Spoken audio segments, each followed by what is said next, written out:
For Georgia governor is entering the last week of the campaign. And aside from the heated headlines and attack ads, one of the biggest issues on the campaign is health care. WSAV's Joanne Merrigan is here with that. And for voters, there may be no bigger way to separate the candidates, Joanne. Absolutely. Republican Brian Kemp has made it clear that he thinks his opponent, Stacey Abrams, has a radical agenda and that health care is one of the issues he points to. Abrams says there's nothing radical about her plan to push for the expansion of Medicaid because other Republican states have done it to the benefit of their citizens. Then Georgia needs to get on board and expand Medicaid, and I'm going to be the one to get it done.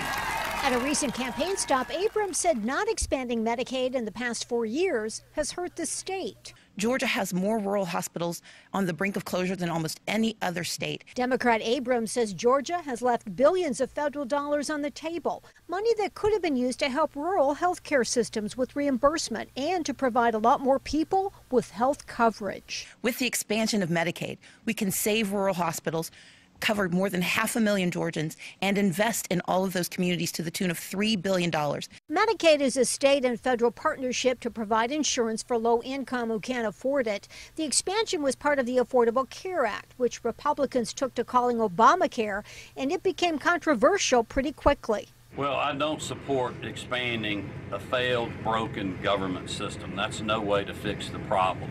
Brian Kemp follows the Republican Party line that ultimately the state could not afford to put more people on Medicaid, although Abrams says for now much of the cost is being paid by the feds. She says it would mean more spending on medical services and more need for medical personnel. It will create 56,000 jobs in Georgia, 60% of which are outside of the metro Atlanta area.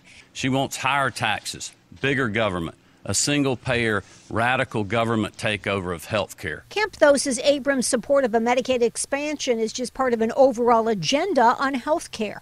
What we need is my health care plan that makes premiums more affordable, lowers prescription drug costs, will help save our rural hospitals. Kemp favors increasing the rural hospital tax credit program to $100 million.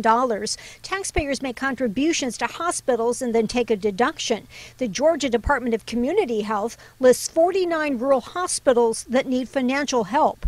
I am not promoting anything other than a program that has been proven to be bipartisan.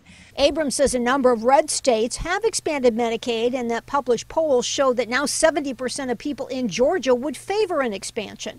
The Urban Institute also reports that non-expansion states still have higher rates of uninsured.